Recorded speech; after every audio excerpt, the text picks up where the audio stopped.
Que bom retornarmos, revê-los. Que alegria podermos falar de Jesus num ambiente tão gostoso. E nós agradecemos a Ti, Jesus, por essa oportunidade. Agradecemos a Deus, nosso Pai, de amor e bondade, por estarmos juntos estudando a Sua lei, para que juntos possamos retornar aos Seus braços amorosos. Agradecemos a presença de todos, encarnados e desencarnados, pela tolerância, pela paciência, pela concordância em conversarmos hoje. Muita paz. Esse assunto, bem-aventurados os misericordiosos, pode ser encontrado na Bíblia, aqui no Evangelho de Mateus, capítulo 5, versículos 7, versículos 25 e 26. Hoje eu peguei esse capítulo, que também está no Evangelho segundo o Espiritismo, e nós vamos falar desse item aqui, olha. Reconciliai-vos com seus adversários. Parece que é um item pequeno que dá para acabar logo, né? Vai até mais ou menos 11h45. Já combinei com a diretoria, está tudo liberado. Parece um item tão pequeno, mas vai gastar um tempão. Vai gastar um tempão. Jesus disse isso, né? Vamos ver por que bem-aventurados os que são misericordiosos. Bem-aventurados ou bem encaminhados ou felizes, os que são misericordiosos, os que perdoam. Misericórdia, como diz o escritor mineiro João Guimarães Rosa, misericórdia, colocar o coração na miséria do outro. Isso é misericórdia. Ou, simplificando para nós, perdoar. Então essa frase, bem-aventurados que são misericordiosos, pode ser assim traduzida: felizes os que perdoam, felizes os que têm misericórdia. Por quê? Porque eles alcançarão misericórdia. Felizes os que perdoam, porque eles serão perdoados. Na própria oração que o Cristo ensinou: Pai, perdoe as nossas ofensas, da mesma forma como nós perdoamos àqueles que nos ofenderam. Não é isso? Então, misericórdia é perdão, misericórdia é de almas puras, misericórdia é de almas grandes, cheia de mansidão, cheia de caridade. Felizes os que perdoam, porque eles serão perdoados. Mas existem duas maneiras de perdoar. Uma que é o perdão dos lábios ou perdão da boca para fora. Esses dois aqui, por exemplo. O que vocês acham? Paz, irmão, paz, querido. Mas eles não se desarmaram. É da boca para fora. É da boca para fora. É só um perdão de lábios. Precisa desarmar-se para ter um perdão do coração. Aquele que você entrega seu coração, aquele em que você perdoa, aquele em que nós perdoamos sem colocar condições.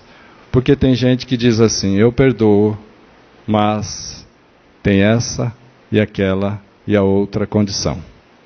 Isso não é perdão. Isso é uma maneira de humilhar os outros, exaltando o orgulho próprio. Não é? Então o verdadeiro perdão é o perdão de coração. Não digo esquecimento, porque esquecimento é amnésia. Nós vamos lembrar, mas vamos conviver com isso, sem que isso nos desarmonize. Não pode nos desequilibrar. Não é? A gente põe uma pedra no passado e caminhamos para frente. É assim que Deus faz conosco. colocam uma pedra de esquecimento temporária, entre aspas, e nós reencarnamos. E aí esquecemos que já brigamos e estamos aqui hoje, no maior dos respeitos, no maior dos carinhos. É assim que tem que ser. Deus faz isso nas nossas reencarnações, temporariamente, né? Reconciliai-vos. Então vamos entrar no tema de hoje, propriamente. Reconciliai-vos com seus adversários. Jesus disse assim, está lá em Mateus: reconciliai-vos o mais cedo possível com o vosso adversário, enquanto estiverdes a caminho com ele, para que não suceda que o vosso adversário vos entregue ao juiz, e o juiz vos leve ao ministro da justiça, e que não sejais mandado para a prisão. Então, reconciliar antes, para não ir para a prisão. Eu vos digo, em verdade, que não saireis de lá, enquanto não houverdes pago até o último ceitil. Jesus no Evangelho segundo Mateus, capítulo 5, versículos 25 e 26. Está na Bíblia, se às vezes nós desejarmos, podemos procurar na Bíblia. Mas vamos ver, será que nós já entendemos tudo? Só porque lemos? Não, né? Vamos pegar parte por parte? Reconciliai-vos. O que deve ser reconciliai-vos? Restabelecer a paz. Restabelecer a paz.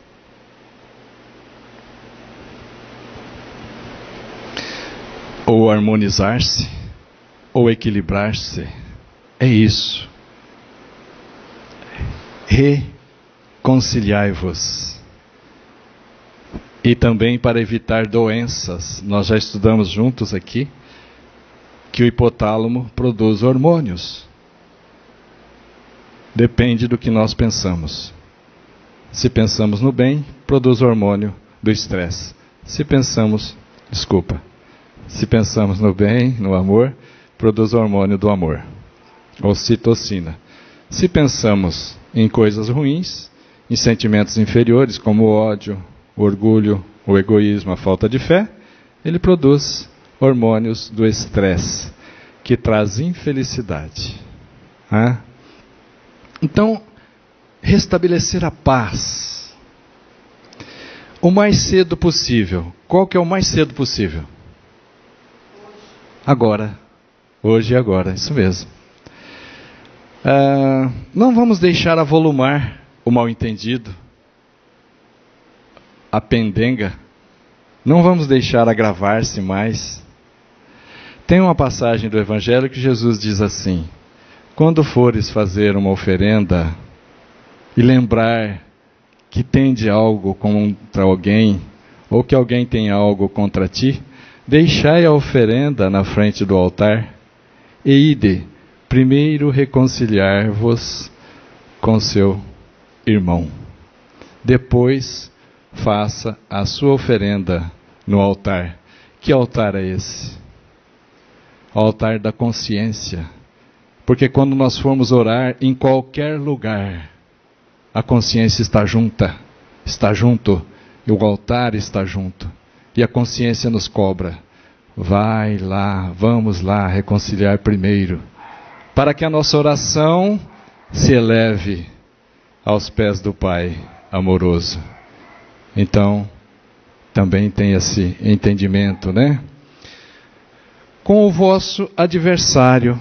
O que seria o nosso adversário? Tudo o que nos traz infelicidade, tudo o que nos infelicita. Aí nós temos adversários externos, familiares difíceis, amigos complicados, colegas destrambelhados. Esses são os adversários externos. Mas existem os adversários internos, os nossos defeitos, que nos infelicitam. Por exemplo, inveja é um defeito grave. O invejoso vive infeliz, torturado por não possuir aquilo que o vizinho ou alguém já tem. Percebe? É um adversário que nos infelicita. Não só a inveja, mas o orgulho também. É um defeito que nos traz infelicidade. O egoísmo é um defeito grave que nos traz muita infelicidade. E assim é o ódio, a falta de fé. A falta de fé é um defeito gravíssimo. Aquele que não tem fé sofre mais do que nós, porque eles não enxergam que o sofrimento é pedagógico, é educativo, o sofrimento é temporário. Eles não enxergam uma luz no final do túnel. Então esses adversários, esses defeitos internos de dentro de nós, nos infelicitam muito. Então são dois os adversários, os de fora e os de dentro de nós. Concordam? Veja bem, se a gente pode lembrar nesse instante que nós estamos encarnados numa escala evolutiva, numa escalada evolutiva, deixando as imperfeições para sermos felizes. Se nós tivermos muitas imperfeições, somos muito infelizes. Para sermos felizes, temos que deixar as imperfeições. Deus nos dá as oportunidades para nós deixarmos a imperfeição e buscarmos a perfeição. Como disse Jesus, sede logo perfeitos, como perfeitos é o nosso Pai Celestial, para sermos felizes. Então, se Deus dá as condições para nós sermos felizes, os exercícios, o material didático, o aprendizado, nós deveríamos agradecer aos adversários exteriores que nos testam, que nos avaliam, que nos mostram a direção onde estamos errando, para corrigirmos, para deixarmos a imperfeição, para sermos felizes. Concordam? Então os adversários são aqueles que mostram, que põem o dedo na ferida, aonde precisamos corrigir, melhorar, para ser feliz.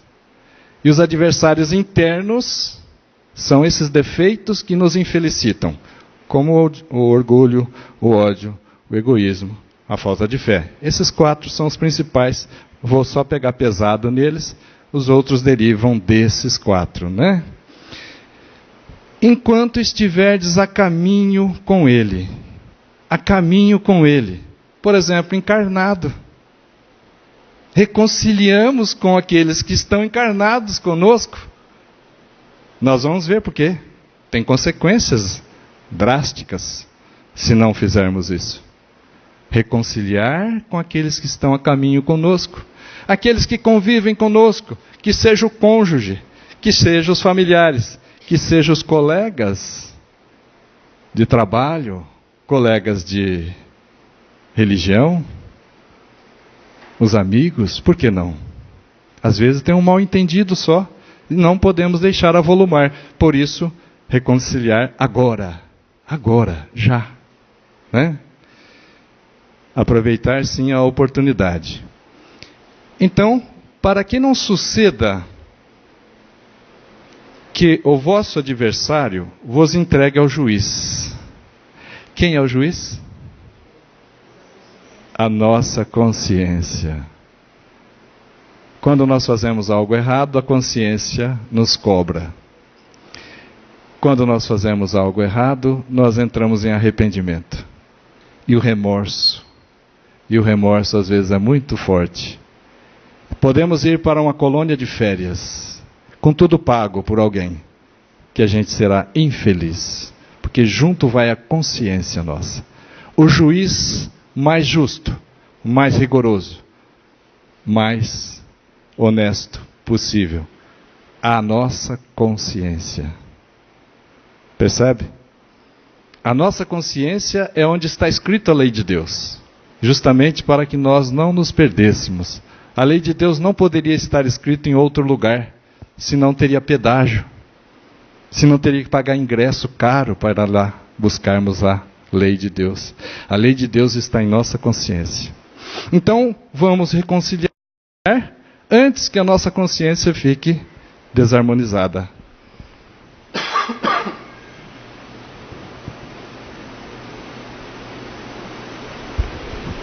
Vamos reconciliar com os nossos adversários externos e internos para restabelecermos a paz. para sermos felizes, não é isso? Para não sermos entregues à consciência pesada. E que o juiz, a consciência, vai dar certo. E que o juiz ou a consciência vos levem ao ministro da Justiça. Quem é o ministro da Justiça?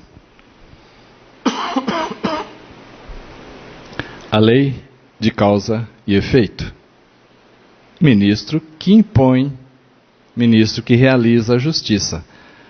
A lei de causa e efeito, ou a lei de ação e reação, ou a lei do plantio livre, que somos livres para plantar o que quisermos, quando quisermos, na quantidade que desejarmos, mas a colheita é obrigatória. Esse é o ministro da Justiça. A colheita, hoje, dos plantios nas reencarnações anteriores. As nossas aflições são justas, porque Deus é justo.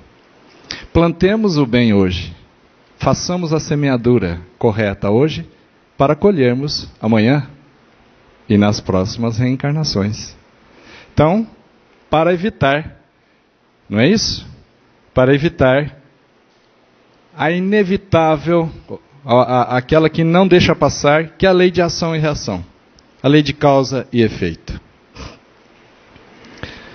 E que sejais, evitar isso tudo para evitar que sejais mandado para a prisão. Que prisão é essa?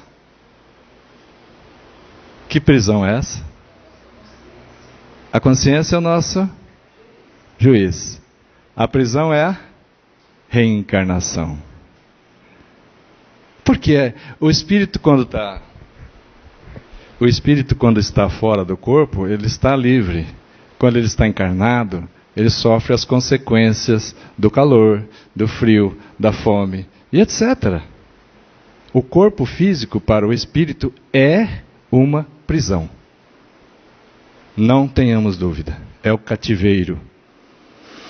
Mas se fosse só prisão de reencarnações boas, tudo bem, mas quando a gente não corrige, não reconcilia com o adversário, a consciência fica pesada, nós temos que obedecer e cumprir a lei de ação e reação, não é isso? A lei de causa e efeito, não é isso? E vamos reencarnar, entramos na prisão de reencarnações em trevas, com choro, e ranger de dentes, está no Evangelho. Reencarnações difíceis, em que a gente sofre, e se sofrer com resignação, sai vitorioso, digno de um filho de Deus. Então, para que nós não entramos em prisão de trevas, de choro e ranger de dentes. Concordam? Eu vos digo, Jesus disse, em verdade, que não sairás de lá. De lá onde? Da prisão, da reencarnação. Não sairás de lá, do ciclo de reencarnações. E aí a gente lembra que Jesus disse, ninguém pode ver o reino de Deus se não nascer de novo. O que é nascido da água, o que é nascido da carne é carne, o que é nascido do Espírito é Espírito. E ele diz, é necessário renascer da água. Renascer da água, reencarnar. Reencarnar várias vezes, até renascer em Espírito. Ou compreender e praticar a lei de amor. Isso é renascer em Espírito. Então a reencarnação é ferramenta de trabalho para que nós possamos, renascendo da água, na reencarnação, renascer, reencarnar várias vezes na evolução, para não precisarmos mais reencarnar, para partirmos para mundos mais adiantados, mais felizes, e despertar, renascer em espírito, compreendendo e praticando a lei de Deus. Não é? Então isso está lá no Evangelho, segundo Mateus capítulo 5. Tudo bem? Tem alguma observação? Não? Eu vos digo em verdade que não sairás de lá, do ciclo de reencarnações, enquanto não houverdes pago o último ceitil. Eu acabei de falar, reencarnar várias vezes. Quantas vezes tem que reencarnar? Quantas for necessário. Até que compreendamos e pratiquemos a lei de amor. Ou renascer em espírito. Por isso que é necessário renascer da água e renascer do espírito, para entrarmos no reino de Deus. E onde está o reino de Deus?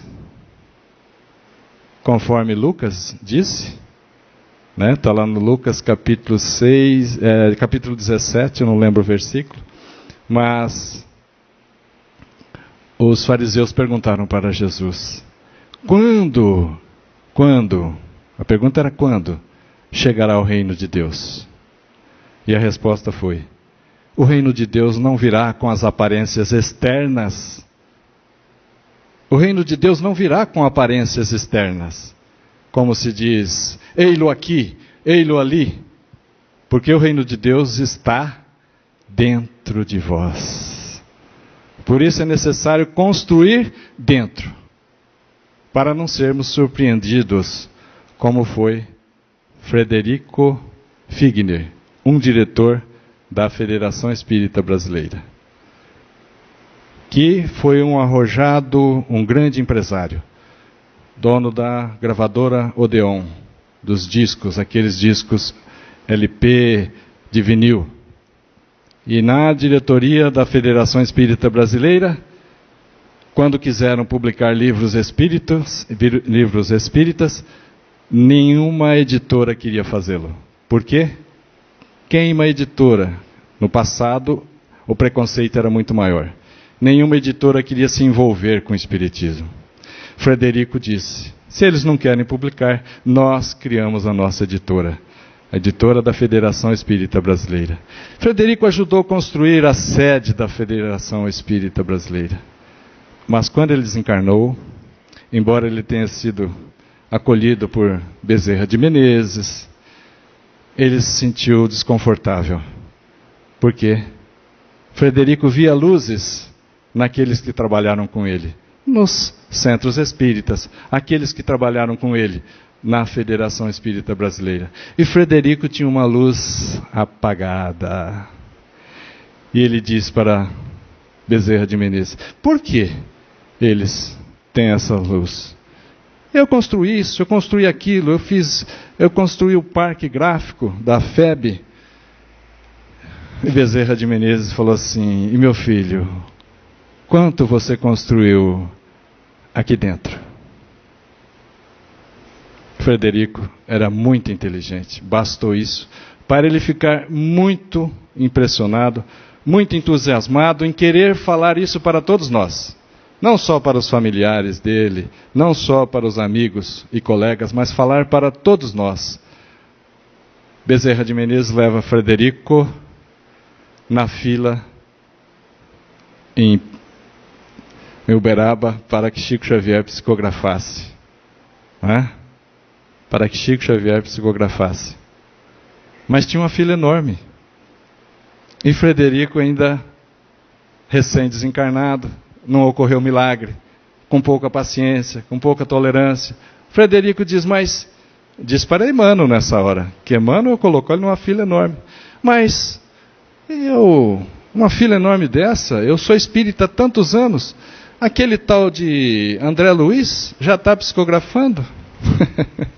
Tal de André Luiz, que psicografou 16 obras com Chico Xavier.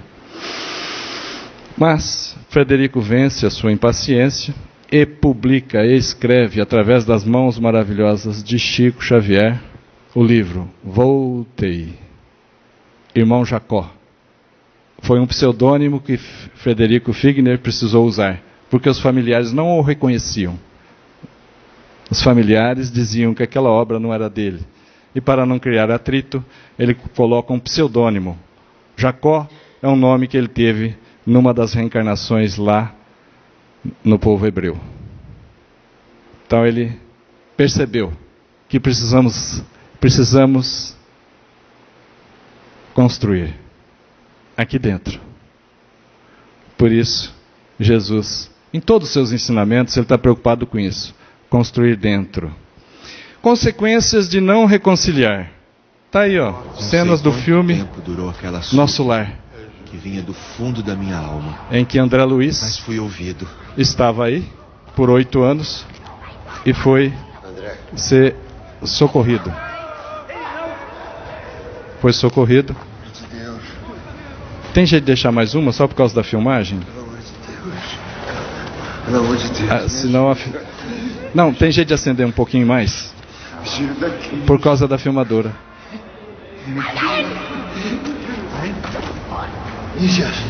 Tobias? Aí acho que dá. Deve dar. Então ele é socorrido. O mentor espiritual está aí também Lísias, que vai levá-lo à colônia espiritual Nosso Lar. Mas o que eu quero chamar a atenção de vocês não é esse momento.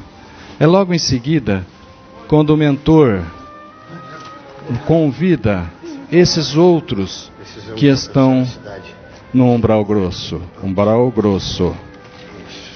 Mas esses que estão no umbral grosso não querem sair. Querem sair. Mas já explico.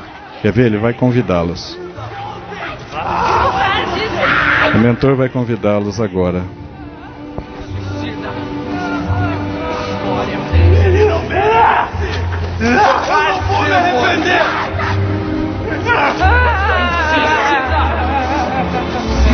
Eles estão no umbral, sofrendo mais do que em reencarnações difíceis. Eles estão no umbral em situações mais difíceis do que aquelas de reencarnar em trevas, choro e ranger de dentes. Mas eles querem sair do umbral. Mas por que eles não saíram?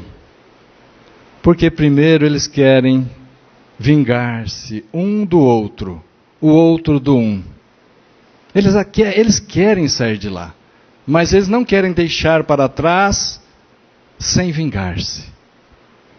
E enquanto nós não perdoarmos, nós também não seremos perdoados. Então eles não conseguem perdoar, reconciliar, para serem felizes e saírem de lá, serem socorridos, como foi socorrido André Luiz na colônia espiritual. Não é muito diferente de nós, não. Nós também temos dificuldade de reconciliar. Ah, mas o que ele me fez é imperdoável. Muitas vezes a gente ouve, né? O que ele me fez eu não posso, eu não tenho condição de perdoar. Não tem problema. Continua reencarnando. Continua reencarnando em choro e ranger de dentes. Continua reencarnando em sofrimentos, em lamúrias, em decepções, em angustiosas reencarnações. Somos livres, temos o livre-arbítrio. A hora que a gente perceber que reconciliar com os adversários é muito mais do que uma explicação evangélica, é muito mais do que um aconselhamento. Reconciliar com os adversários é muito mais do que os exemplos do Cristo. Reconciliar com os adversários para sermos felizes. A recompensa é muito grande. Então vale a pena o esforço. Vale a pena o esforço para sermos felizes. Então por que reconciliar com os adversários? Para aliviar as aflições, os sofrimentos atuais. Por que reconciliar com os adversários? Se ele estiver reencarnado, reconcilia o mais breve possível, agora, porque ele pode desencarnar primeiro que nós. E vejam o João aqui, o João Atílio, e os seus influenciadores espirituais, seus obsessores que poderiam ter sido evitados se a conduta dele nas vidas anteriores tivessem sido no bem, no plantio adequado. Aí fica difícil, porque a morte não nos livra dos nossos inimigos.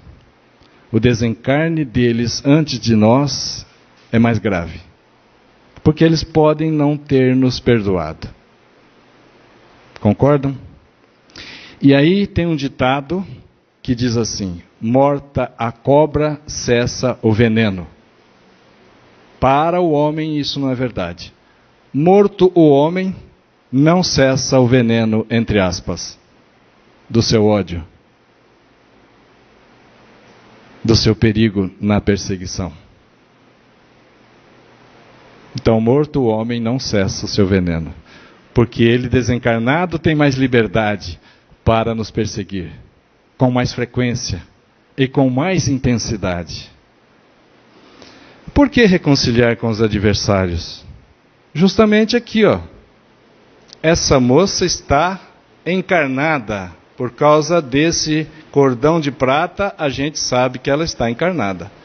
Os espíritos estão tentando prejudicá-la, mas ela está blindada. Por quê? Aquele que se alinha à lei de Deus, aquele que se conecta à lei de Deus, é protegido pela lei de Deus. É da lei. Isso nos faz lembrar algumas noites que a gente tem pesadelo, né? Tendo pesadelo, a gente volta rapidinho onde o corpo físico está repousando. Fala, ufa, tive um pesadelo aí, que muitas vezes é uma perseguição mesmo, tá? Por isso, na hora de dormir, orar. Não só para imitar os evangélicos, mas em benefício próprio, né? Orar. Porque aí teremos proteção. Claro. E se nós não tivermos perdoados, aí é coisa mais difícil, né? Então vamos para frente aqui, ó. Amigos desencarnados podem desejar vinganças. Por que reconciliar-se com os adversários? Porque são perseguidores invisíveis para nós encarnados. Atormentam e vingam-se em nossos interesses e afeições mais caras. Percebe? Por que reconciliar com os adversários? Evitar a causa da maioria das obsessões. E tem a obsessão que vai a um grau mais profundo de influência espiritual e vira subjugação. E às vezes vai a um grau mais profundo ainda, vira uma possessão. Então vamos evitar isso, né? Evitar isso. Mas obsessão ou obsessões como vingança de vidas passadas é permitido? Pode só responder sim ou não, fica mais rápido. Sim ou não? Sim. Quem mais?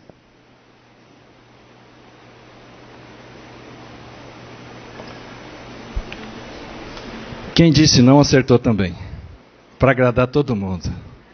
Resposta sim e não é verdadeira. Por quê? Porque obsessões como vingança de vidas passadas é permitido? Sim ou não? Depende. Quando se negou o perdão, é permitido a obsessão.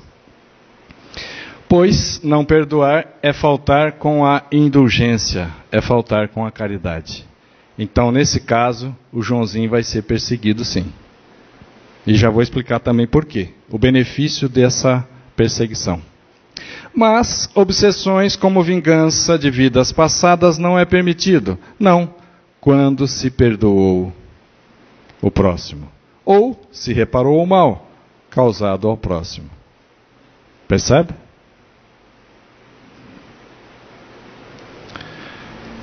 Mas, por que Deus permite a obsessão? Essa seria a pergunta que viria em seguida agora. Para aprendermos a perdoar. Mas por que Deus permite a obsessão? Para evitar que continuemos errando. Cartão amarelo, obsessão. Cartão amarelo. Mas por que Deus permite a obsessão? por termos faltado com a indulgência, eu faltado com a caridade. Mas porque Deus permite a obsessão? Para corrigirmos o mal que fizermos. Mas porque Deus permite a obsessão? Para aprendizado do obsessor com sua vítima. Já imaginaram isso? Isso é muito útil, isso é muito educativo, isso é pedagógico. Tem um caso de um obsessor, um espírito que perseguia Divaldo Pereira Franco durante mais de 30 anos. Até que num dia abandonaram uma criança na porta da Mansão do Caminho em Salvador. Mansão do Caminho é uma obra enorme que Divaldo Pereira Franco atende, acolhe como filhos, tem médicos, tem de tudo lá dentro. Bom, abandonaram uma criança na porta da Mansão do Caminho, porque sabem que lá ela vai ser acolhida. Divaldo acolhe a criança. A criança era de pele negra, estava subnutrida, estava sujinha, estava toda desorganizadinha. Um espírito se aproxima de Divaldo e diz: Divaldo, você é capaz de amá-la? Você é capaz de amar essa criança de pele negra, feia, subnutrida, doente? Divaldo disse: sim. Por quê? Eu vou conviver com ela. A convivência traz respeito. A convivência traz o carinho. A convivência traz o amor. Então o Espírito disse assim: então, a partir de hoje eu não te persigo mais. A partir de hoje eu vou te ajudar. Porque essa criança é a minha mãe reencarnada. O obsessor aprendeu com Divaldo. Então, para aprendizado do obsessor com a sua vítima, Deus permite porque é útil. Olha a sabedoria divina. É útil. Ah, mas eu não gostaria de ser obsediado. Faça o bem. Ah, mas eu já tenho uns passados aí. Que é uma vacina contra a obsessão? Vocês conhecem? Tem. Vincule-se, comprometa-se com a caridade. Obras sociais. Comprometa-se profundamente com o bem, com o próximo. Se o obsessor aparecer e nos encontrar comprometidos com o bem, comprometidos com a caridade, comprometidos com o amor ao próximo, essa influência, essa obsessão fica adiada, sem prazo. Fica adiada, sem prazo. Nesse prazo, aqueles que nos perseguem podem aprender conosco, podem nos perdoar. Percebe? E isso é claro, a gente consegue entender por que o apóstolo Simão Pedro disse: o amor cobre, anula uma multidão de defeitos, de pecados, de erros. Tudo que nós temos que aprender é a lei de amor. Compreender e praticar a lei de amor. Tendo aprendido isso, vai, meu filho, para planos superiores. Mas enquanto a gente não praticar a lei de amor, nós vamos realmente reencarnar, e reencarnar, e reencarnar, quantas vezes forem preciso. Percebem? Benefícios de reconciliar-se com seus adversários. Caminhar na direção de nossa felicidade. Benefícios de reconciliar-se com seus adversários. Evitar perseguições futuras. Desde a vida atual. Não tem perseguição de encarnados contra encarnados? Tem, e é muito. Tem muito. Então o que a gente faz? Não bate de frente contra ninguém. Não entre em atrito com ninguém. Não entre em conflito. Tinha uma frase de um rádio lá em Ribeirão Preto que falava assim: não entre em conflito com a polícia para não virar notícia. Realmente tem fundamento, né? Benefícios de reconciliar-se com seus adversários. Usufruir a harmonia da lei de Deus. Benefícios de reconciliar-se com seus adversários. Veja, está acabando de desencarnar, já está sendo acolhido aqui por uma multidão de espíritos. Deus e suas leis amparam aqueles que perdoam. Deus ampara aqueles que perdoam. Ajudemos ao próximo e seremos recebidos ao desencarnar por uma comitiva de espíritos agradecidos. O bem que fazemos é advogado nosso em todos os lugares. O bem que praticamos é advogado nosso em todos os lugares. As pessoas falam: você, não, vem cá, vamos dar um jeito. Não, isso é mal entendido, ele não faz isso. Sabe? É advogado nosso, as pessoas nos defendem em todos os lugares.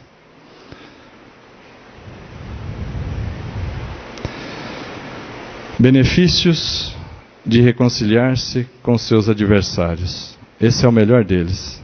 Ser feliz. Obrigado pela paciência, pela tolerância, pelo carinho, pela concordância em conversarmos hoje. Muita paz a todos nós.